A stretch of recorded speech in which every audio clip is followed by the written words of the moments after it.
What's up guys, Tyler here at the Outdoorsman's Oath. Today I'm in Eric's kitchen using all his fancy Cabela's commercial grade stuff. We're gonna be making venison bacon. If you look at the Instagram post, there's some pretty sick pictures of the last batch he made. Turns out it's amazing. I've grilled it, air fried it, pan fried it, super good stuff. So we're gonna be using the PS seasoning maple kir and venison bacon kir, as well as PS seasoning bacon bomb. And right now I have about 12 pounds of pork roast cut up and diced and ready to go. The venison's thawing right now, and then we'll get that mixed up and get you some more.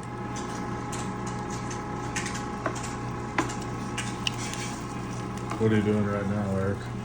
Grinding pork. Grinding pork. All right, so we got the last of the venison going through the grinder. We have all our pork and venison mixed in here. So next we'll start mixing her up. So now we got all the meat ground up. I'm gonna go ahead, take the maple kir, dump it in this bowl. And then the venison bacon mix, dump it in there. And then have a little over 3/4, a little over 3/4 of a cup of cold water. I'm gonna dump that in there. And then go ahead, mix that up before we add it to the mixer. This is what the kir looks like as it's getting mixed up in the water. I'm just using a fork, get it nice and diluted.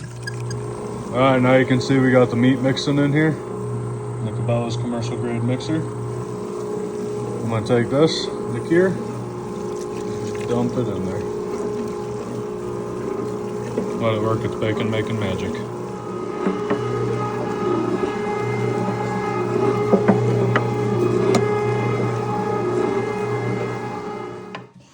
Alright, so right now everything's all mixed up. We got really good color and the kir's all mixed in.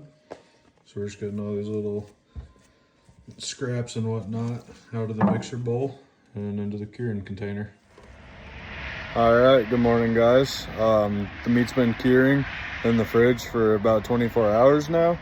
So I got my handy dandy electric charboil. I'm gonna get this rolling, preheat. I'm using a mix of mesquite and hickory wood. So I think I'm just gonna do low and slow all day and we'll see how it turns out. I'm gonna head inside and we'll get the bacon loafed up on the cooking trays and get them in here. All right, as you can see, I just popped the top on the kir. The color looks really good. It's like I said in the last little segment, it's been curing for about 24 hours now. So I'm using these 2 small baking sheets. I just put some aluminum foil on them so if it were to stick, it won't, and sprayed a little bit of olive oil on it. So I'm gonna get these loafed up and then sprinkle some bacon bomb on them and we'll get going. Put them on the smoker and have some smoked delicious good venison bacon.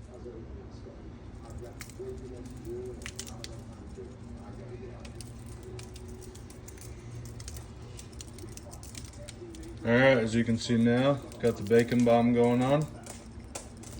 I'm gonna hit all 3 loaves and get her on the smoker. So before I put these on the smoker, I got 2 loaves. Well, I actually got all the loaves ready with the bacon bomb on top of them, ready to go in the smoker, but I had a bright idea. If you're anything like me, I'm a huge fan of sweet and savory. So I got some light brown sugar I found in the pantry. I'm just gonna kind of experiment and get a nice little bit on top of this loaf right here, and then hopefully it'll kind of give it that sweet brown sugar crust and get some sweet flavor hints in there.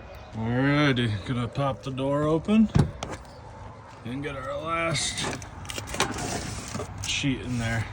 So as you can see, I got the brown sugar on top. I got just normal bacon bomb. This one's a little thicker, so I have it down on the bottom towards the wood chips. So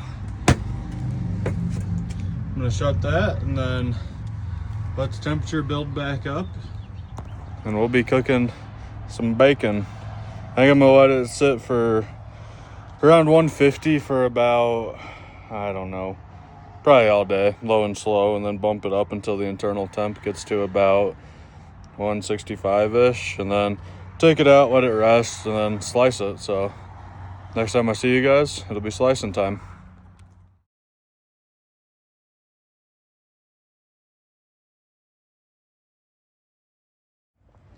All right, guys, so I put this in around 8 o'clock this morning. It's a little past 5, so look at that smoked goodness, that venison bacon. I just temped it before I made this little film. It's sitting at about 155. So I'm gonna take it out, let it rest and cool, and then we'll get it sliced.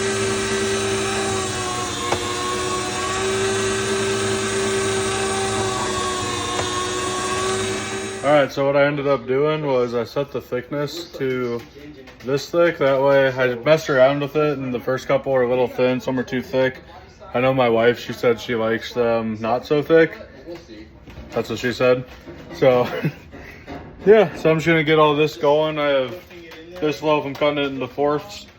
Got this one and then this one. This is the brown sugar one, so I'm gonna do that one last just so I remember what's what for packaging purposes. So yeah, I'm gonna keep slicing away.